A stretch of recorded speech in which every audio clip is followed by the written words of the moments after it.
السلام علیکم. آج بروز منگل 26 ستمبر RFI بلیٹن کے ساتھ میں ہوں نورین چودھری. سب سے پہلے ہیڈ لائنز.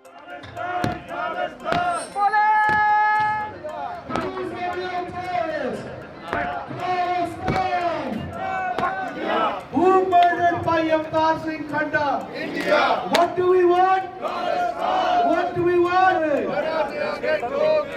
Referendum دیوار کے رہوں گا. Palestine. کرے گا. کینیڈین وزیر اعظم سے اظہار یکجہتی کے لیے ٹورنٹو میں سکھ برادری کا بھارتی قونصلیٹ میں احتجاج. نریندر مودی کے پتلے پر جوتوں کی برسات. بھارتی پرچم بھی نظر آتش.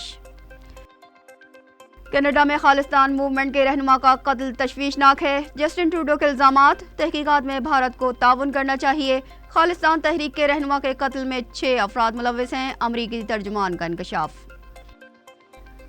آرمی چیف کی GHQ کے دورے پر آئے مسیحی وفد سے گفتگو. اسلام میں انتہا پسندی کی کوئی گنجائش نہیں. کسی کو قانون ہاتھ میں لینے کی اجازت نہیں دی جا سکتی.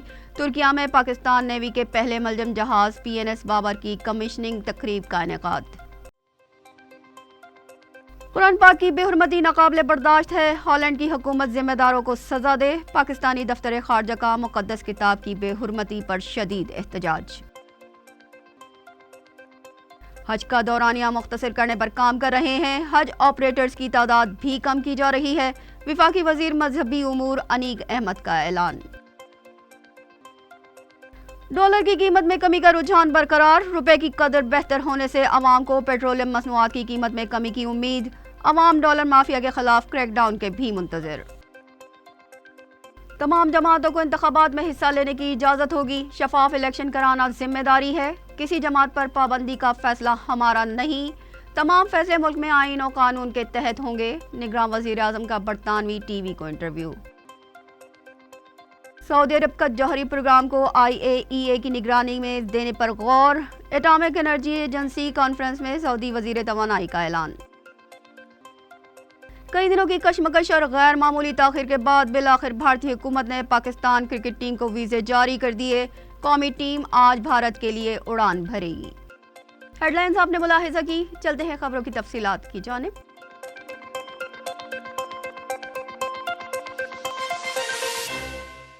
پاکستان کی جانب سے ہالینڈ کے شہر ہیگ میں قرآن پاک کی بے حرمتی کے تازہ ترین واقعے کی شدید مذمت. ترجمان دفتر خارجہ ممتاز زہرا بلوچ نے کہا کہ مسلم ممالک کے سفارت خانوں کے سامنے مکروہ فعل قابل افسوس ہے. ترجمان دفتر خارجہ کا کہنا ہے کہ پاکستان نے نفرت انگیز اسلاموفوبیا کے کارروائیوں کے سدباب کے لیے ہالینڈ سے فعال اقدامات اٹھانے کا مطالبہ کیا ہے. آزادی اظہار رائے کی آڑ میں یکے بعد دیگر توہین اسلام کے واقعات ہو رہے ہیں. پاکستان کی ہیگ میں قرآن کی بے حرمتی کے دلخراش واقعے پر شدید مذمت. ترجمان دفتر خارجہ نے کہا کہ پاکستان سمیت OIC رکن ممالک کے سفارت خانوں کے سامنے مکروہ فعل کی انجام دہی قابل افسوس اور قابل گرفت عمل ہے. پاکستان نے واقعے پر تحفظات سے ہالینڈ کے حکام کو آگاہ کر دیا ہے. ترجمان دفتر خارجہ کی جانب سے مطالبہ کیا گیا ہے کہ ہالینڈ پاکستانی عوام اور دنیا بھر کے مسلمانوں کے جذبات کا خیال رکھیں اور ایسی نفرت انگیز کارروائیوں کے سدباب کے لیے فعال اقدامات کریں. ترجمان دفتر خارجہ کے مطابق اقوام متحدہ کی جنرل اسمبلی نے 15 اگست 2022 کو انسداد اسلاموفوبیا کا عالمی دن بنانے کی منظوری دے دی ہے. ایسے میں عالمی برادری کے لیے آواز اٹھانا، بین المذاہب ہم آہنگی کے لیے مل کر کام کرنا ضروری ہے. کینیڈا میں آباد سکھ برادری نے ٹورنٹو میں بھارتی سفارت خانے کے سامنے شدید احتجاج کرتے ہوئے بھارتی پرچم کو نظر آتش کر دیا.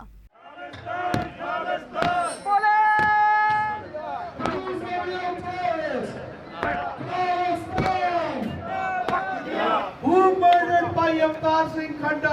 India. What do we want? Palestine. What do we want? Referendum دیوار کے رہوں گا. Palestine. کرے گا. کینیڈا میں آباد سکھ برادری نے کینیڈین وزیر اعظم سے اظہار یکجہتی کے لیے ٹورنٹو میں بھارتی قونصلیٹ کے سامنے شدید احتجاج کیا. مظاہرین کا کہنا تھا کہ بھارتی ریٹائرڈ فوجیوں کی جانب سے کینیڈا کو ایٹمی حملے اور کینیڈین وزیر اعظم کو قتل کرنے کی دھمکی پر عالمی اداروں کو نوٹس لینا چاہیے. مظاہرین نے احتجاجاً بھارتی پرچم کو نظر آتش کیا اور بھارتی وزیر اعظم نریندر مودی کے پتلے پر جوتے برسائے. اسی دوران مظاہرین نے خالصتان کے حق اور بھارتی حکومت کے خلاف شدید نعرے بازی بھی کی. امریکی میڈیا کے مطابق ہردیپ سنگھ نجر کے قتل میں 3 نہیں 6 ملزم ملوث تھے۔ امریکی ترجمان محکمہ خارجہ میتھیو ملر کہتے ہیں کہ کینیڈا کے وزیر اعظم کے بیانات کے بعد شدید تشویش ہے۔ میتھیو ملر نے کہا کہ کینیڈا اور دیگر شراکت داروں سے رابطے میں ہے۔ بھارت ہردیپ سنگھ کے قتل کی تحقیقات میں تعاون کرے۔ قتل میں ملوث افراد اور ذمہ داروں کو سامنے لانا ضروری ہے۔ ہردیپ سنگھ کے قتل کی تحقیقات انتہائی اہم ہیں۔ امریکی میڈیا نے انکشاف کیا ہے کہ کینیڈا میں قتل خالصتان تحریک کے رہنما اور مقامی گردوارے کے سربراہ ہردیپ سنگھ نجر کے قتل میں 3 نہیں 6 ملزم ملوث تھے۔ امریکی میڈیا نے یہ دعویٰ عینی شاہدین اور CCTV کیمرہ ویڈیو کی بنیاد پر کیا ہے۔ بلوچستان میں سکھ برادری کا بھارت کے خلاف شدید احتجاج۔ ڈیرہ اعلیٰ یار اور ڈیرہ بگٹی سمیت لسبیلا پریس کلب میں سکھوں پر دنیا بھر میں جاری مظالم کی شدید مذمت کی گئی۔ رپورٹ کے مطابق سکھ برادری نے بھارتیوں کے سکھوں پر دنیا بھر میں جاری مظالم کو اجاگر کرتے ہوئے شدید احتجاج کیا۔ اقلیتی رہنما بلوچستان کا کہنا تھا کہ کینیڈا میں ہمارے بھائی ہردیپ سنگھ نجر کو بے رحمی سے قتل کیا گیا ہے، جس پر بلوچستان کی تمام سکھ کمیونٹی اور اقلیتی برادری پرزور مذمت کرتی ہے۔ ہم کینیڈا کے پرائم منسٹر جسٹن ٹروڈو سے مطالبہ کرتے ہیں کہ وہ ہردیپ سنگھ نجر کے قاتلوں کو جلد سے جلد گرفتار کریں۔ سکھ برادری اور اقلیتی کمیونٹی نے مودی سرکار کے خلاف نعرے بازی کی اور احتجاج ریکارڈ کروایا۔ احتجاج کے دوران مودی سرکار مرد آباد کے نعرے بھی بلند کیے گئے۔ سکھ لسبیلا پریس کلب ہب کے باہر جمع ہوئے اور انہوں نے مودی اور بھارت مخالف پینافلیکس اور پلے کارڈز اٹھا رکھے تھے۔ احتجاج کا مقصد ہندوستان کے ظالمانہ طرز عمل کو اجاگر کرنا تھا، جبکہ نگراں وفاقی وزیر مشال ملک نے اسلام آباد میں ہونے والے مظاہرے سے خطاب میں کہا کہ بھارت عالمی قوانین کی پامالی میں سب سے آگے ہے۔ بھارتی حکومت کا خالصتان موومنٹ کے رہنماؤں کے قتل میں ملوث ہونا تشویشناک ہے۔ نگراں وزیر اعظم انوار الحق کاکڑ کا کہنا ہے کہ الیکشن میں کسی کی حمایت یا مخالفت نہیں کریں گے۔ شفاف الیکشن مائنس چیئرمین PTI بھی ہو سکتے ہیں۔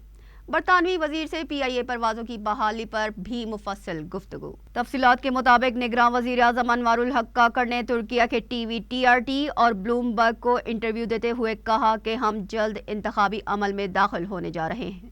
یقین دلاتا ہوں انتخابی عمل مکمل صاف شفاف اور آزادانہ ہوگا۔ انتخابی عمل میں انتظامی سطح پر کسی خاص گروپ کی مخالفت یا حمایت نہیں کی جائے گی۔ چیئرمین PTI کے حوالے سے سوال پر ان کا کہنا تھا کہ شفاف الیکشن چیئرمین تحریک انصاف یا جیل کاٹنے والے سینکڑوں پارٹی ارکان کے بغیر بھی ہو سکتے ہیں۔ انہوں نے کہا کہ جیل کاٹنے والے PTI ارکان توڑ پھوڑ، جلاؤ گھیراؤ کی غیر قانونی سرگرمیوں میں ملوث تھے۔ PTI میں شامل ہزاروں افراد جو غیر قانونی سرگرمیوں میں ملوث نہیں تھے وہ الیکشن میں حصہ لے سکیں گے۔ نگراں وزیر اعظم انوار الحق کاکڑ کی برطانوی وزیر خارجہ جیمز کلیورلی سے PIA پروازوں کی بحالی اور دو طرفہ تعلقات پر تبادلہ خیال ہوا۔ اس موقع پر پاکستان برطانیہ کے تعلقات کو انہینس اسٹریٹجک پارٹنرشپ تک بڑھانے کی ضرورت پر بھی اتفاق کیا گیا۔ حکومتی اقدامات کے مثبت اثرات آنے لگے۔ ڈالر کی قیمت میں کمی اور روپے کی قدر میں تیزی آنے لگی۔ انٹر بینک میں ڈالر 290 روپے پر آ گیا۔ حوالہ ہنڈی اور ڈالر مافیا کے خلاف حکومتی کارروائی کے بعد روپے کی قدر بہتر ہونے لگی ہے۔ انٹر بینک میں ڈالر 290 روپے کا ہو گیا۔ تاہم ایکسچینج کمپنی سے لیے گئے ڈیٹا کے مطابق ذخیرہ اندوزوں کے خلاف اب تک کارروائی عمل میں نہیں آ سکی۔ حوالہ ہنڈی بروکرز اور ٹور آپریٹرز کے خلاف کارروائی ہونے سے ڈالر کی قیمت میں مزید کمی آنے کے امکانات ہیں۔ عوام کا کہنا ہے کہ ڈالر کی قیمت کم ہونے سے پیٹرولیم مصنوعات اور اجناس کی قیمتوں میں خاطر خواہ کمی ہونی چاہیے، جبکہ وزارت توانائی کا موقف ہے کہ پیٹرولیم مصنوعات میں کمی کی خبریں قبل از وقت ہیں، جس کے سپلائی چین پر منفی اثرات پڑ سکتے ہیں۔ 30 ستمبر کو پیٹرولیم مصنوعات کی قیمتوں کا تعین ہوگا۔ آرمی چیف کی GHQ کے دورے پر آئے مسیحی وفد سے گفتگو۔ اسلام میں انتہا پسندی کی کوئی گنجائش نہیں، کسی کو قانون ہاتھ میں لینے کی اجازت نہیں دی جا سکتی۔ Army chief general Syed Asim Munir نے مسیحی وفد سے ملاقات کی اور قومی ترقی میں اقلیتوں کے کردار کو سراہتے ہوئے کہا کہ اسلام امن اور آشتی کا مذہب ہے۔